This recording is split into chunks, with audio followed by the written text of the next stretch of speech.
those energies which oppose God, deny God, and would rather have control of you and your beloveds did dominate this planet until the late 1980s. Then, for reasons not completely or totally known, the consciousness level jumped to 207.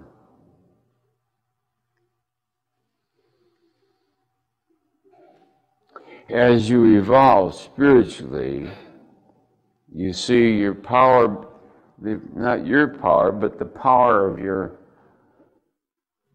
energy field, your aura, whatever you call it, becomes more and more powerful, begins to dominate, and that which was used to dominating and controlling until very recent times is therefore threatened by every spiritual aspirant. Everyone who reaches unconditional love then diminishes the domain of that which is non-integrous, diminishes its control. Consequently, one becomes the target for that which is non-integrous and would like to entrap you in its control. So the downside of the 500s is that naivete in which you love everything and see everybody as lovable, and as a consequence become blind.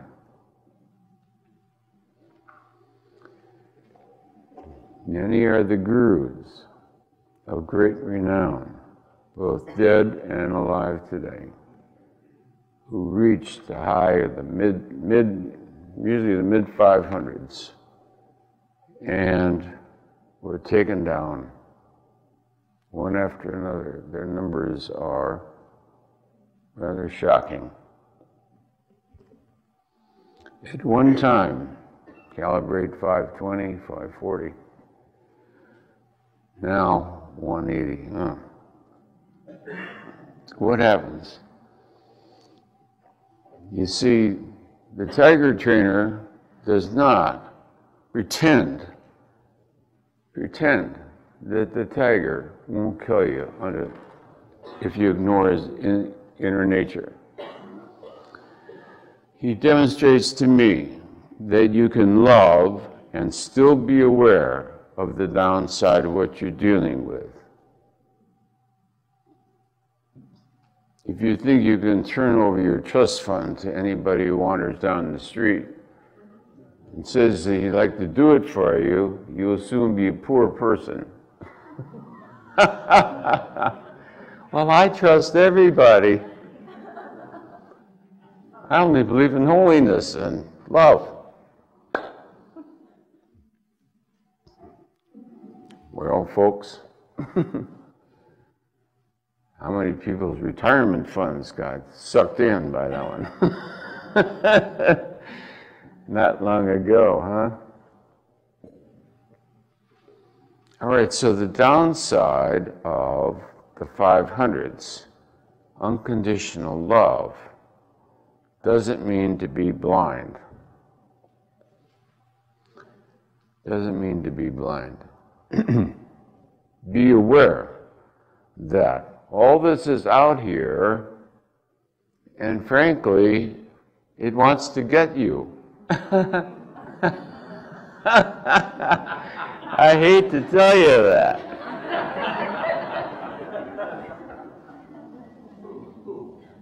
I want you because I want to control you. I want your money, and I want power of you, and you want you to sign up. You can stand for what you are without necessarily provoking them. The reason I say this is because in this experience, which the world calls personal. Such a thing did happen more than once. It can happen in the non-material world, and for those who are spiritually committed, the danger is one of spiritual seduction.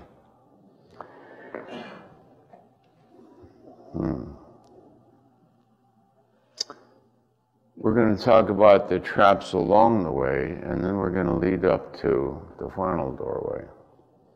But you don't get to the final doorway without going through the 500s in various places. So I'll tell you, as tourists, what the traps are there, the tourist traps in the 500s.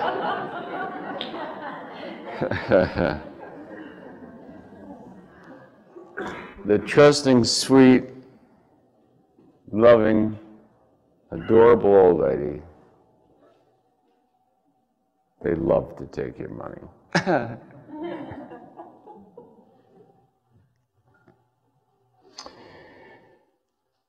When I was a kid, I was always looking for a job.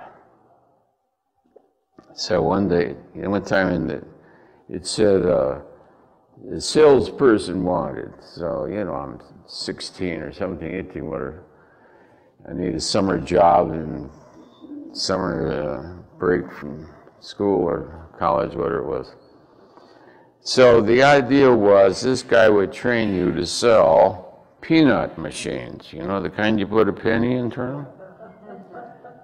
At those days, they were selling for $25. So the idea was you advertise how to make a lot of money and etc. All these retired farmers will buy these machines for $25, and you tell them, look, you go there once a month, take your money out. Or you drive around to all your machines and you empty all the money out. So this guy figured, gee, there's an ad on TV right now about this, ATMs or something. Another sucker bait, sounds like to me.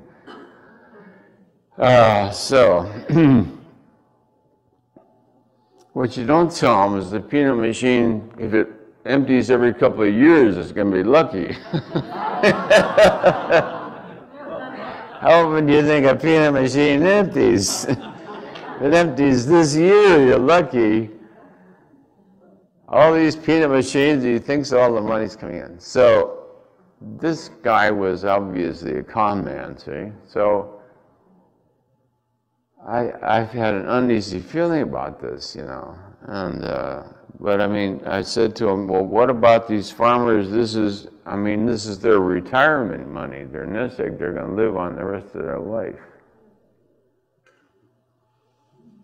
He says, well, if we don't get it, somebody else will. There you got it.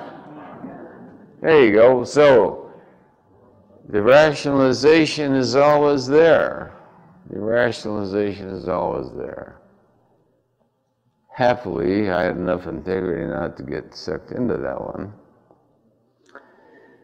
But, so they're out there. Now in the spiritual world, the seduction takes place in a different way.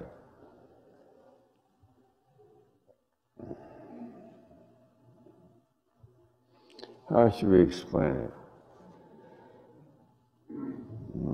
My concern is that my own students be forewarned. It's a lack of education. You say, how can people who's up at 540 or something fall for the seduction of fame, money, power, material goods, trappings? It's because something was missing in their spiritual education. You could say, well, it's their fault. They should have. Yeah, but nobody forewarned them. So I don't want to go to my deathbed thinking, oh my God, what I didn't say.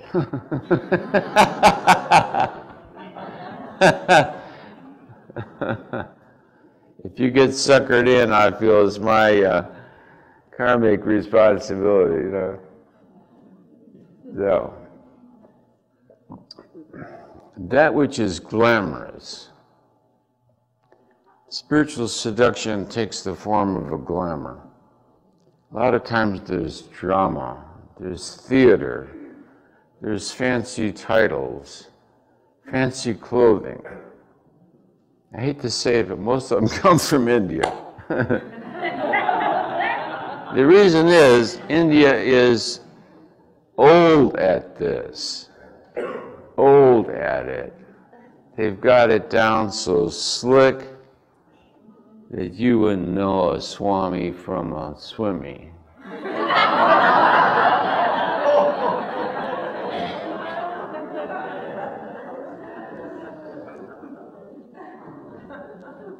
You see, truth is not in need of any trappings.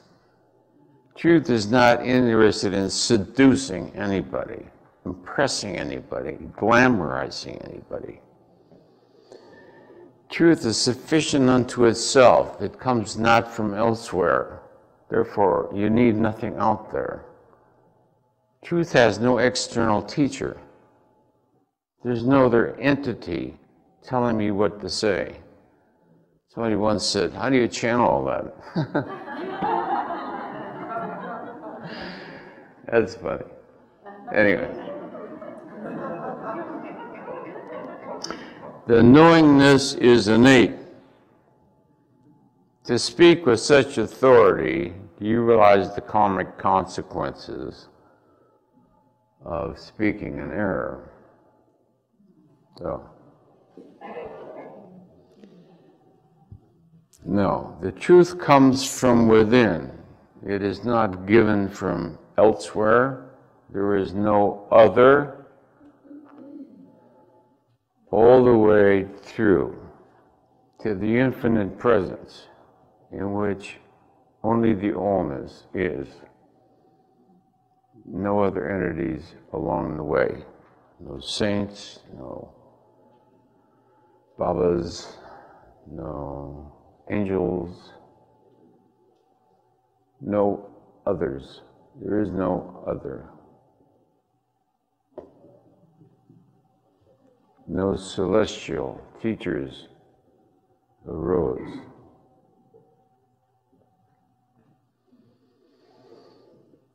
Radical non-duality dispenses with all that. Those are all sidetracks. Those are all illusions. That which appears mystical, magical, and you know it's coming when you hear the oohs and the ahs. Oh, Baba, so-and-so, whoa. You know what that means? That means that person has been glamorized. Glamorized. I get letters every day. They're heartbreaking. Every day. Usually with a picture of some guru, you know, who was a descendant of, you know, they list all kinds of famous names in history, and this person's going to save mankind, and this person, believe it or not, can undo all your negative karma. This person is an avatar who will undo all your negative karma and has millions of followers in India. This is a routine letter I get every day. It's always a different Swami or Guru. Has millions of followers in India. Calibrates at 290. Over and over this comes up. Mama this. So is Mama and Baba. Baba this and Mama that. The great mother of India is going to save all mankind. She calibrates at 300, I'm telling you that. I thought, so this was disturbing for a while. I thought, you know, spiritual research, I wish I'd never even started it. I was perfectly happy in a state of bliss, frankly.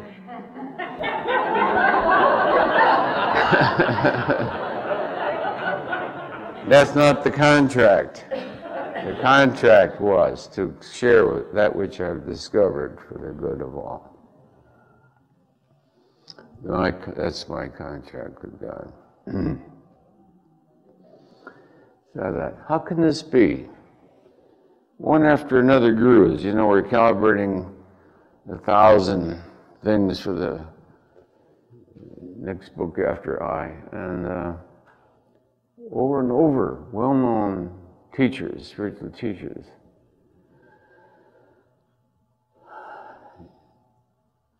At one time, 520, 540, most of them are in the mid-500s. And now, 180. Disparity. We were getting different numbers on the same teacher. When they were young, they were this, and now they're this. The world doesn't know that. Often the early writings are, if you calibrate them quite high, the teacher now is below 200.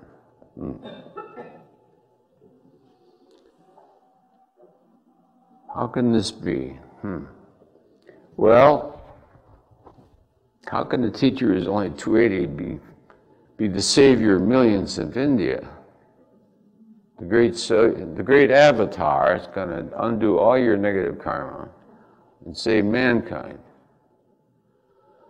The letter infers that I should quickly run and see this person, get saved or something.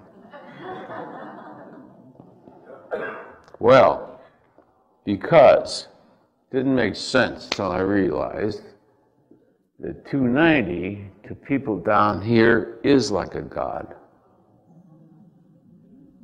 Of course you worship somebody who has integrity, confidence, speaks of love, is concerned about you and your welfare. This is a shock. People who live down here, they are like a saint. So, okay. That explained it then. So they are great, whatever their calibration is, in that they serve the world in that capacity. So that explained that dilemma.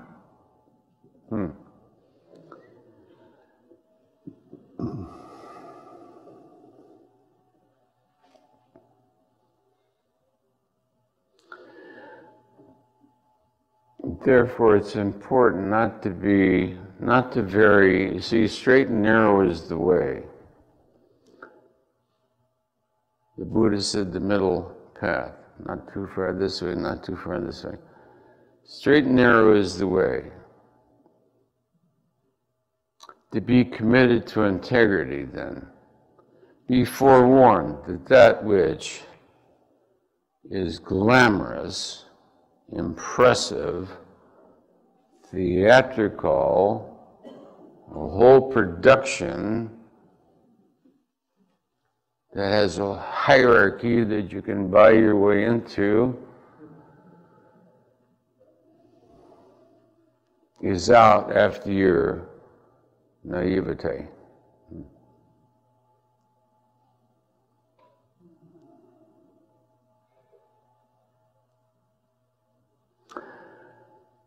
That which comes from absolute truth has no need of trappings. What is the purpose of trappings and performance and theater? That's to entrance the audience. Truth has no interest in an audience at all. If nobody hears, nobody's here, it's all the same. Makes no difference. There's no gain, no loss.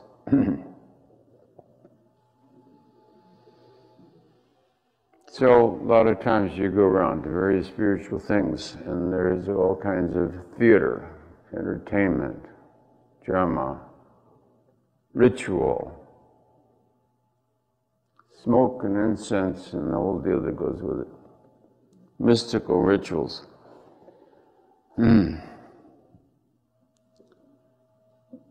You better calibrate it first. The best thing to do is calibrate it. Of course, it sends you into a ooh mood. So does a good movie.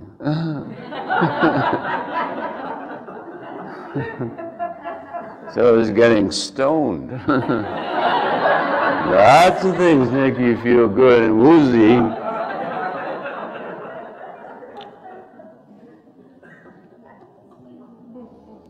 There's a legitimate high from doing mantras, from being in the company of other holy people, from being in a situation in which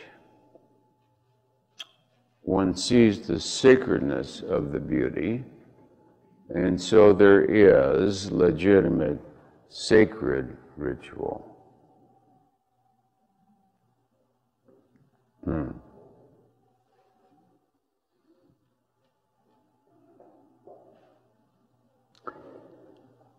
The downside, then, we were trying to research what happened to people who seemed to be of spiritual integrity at one time. What happened to them? Well, the personality was still dominant. This personality was still there, because it's not just spiritual people that happens to. It happened to Napoleon. If you calibrate Napoleon on his rise, you know, he was a genius. He was a very high IQ. He calibrated around, I think, 450 or something. Very powerful. 450 is a very big energy. Napoleon on his way up was 450 or 460, something like that. But then, once he gained the power, he went down to like 140 or something. So, it happens then, not just the spiritual teachers who get impressed by adulation of followers or apparently money. I hear about them all the time. This week I heard of another spiritual teacher who I didn't know that much about.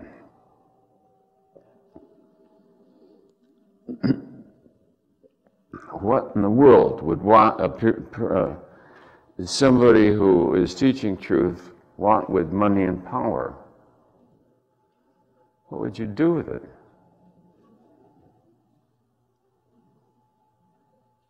In a really high state, which is probably around the 800s or something around there, the temptation came in luciferic, but it was non-verbal and non-personal.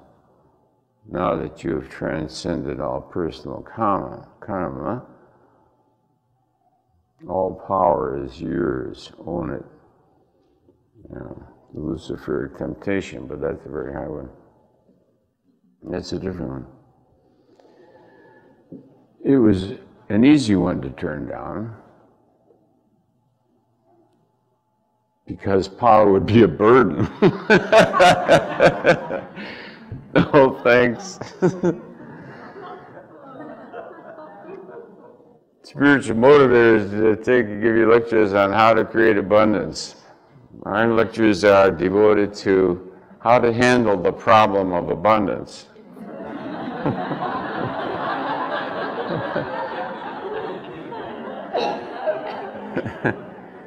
Everybody here who knows what I'm saying. I mean, it's a drag. Where do you put it? What do you do with it? There's no more room in the closet. You know what I'm saying? All the ownership certificates and the how to do manuals that go with stuff. I mean, it stacks up. As life goes on, you've got Christmas presents from years back that are unopened, you know? The directions are printed in China in very small, faint print.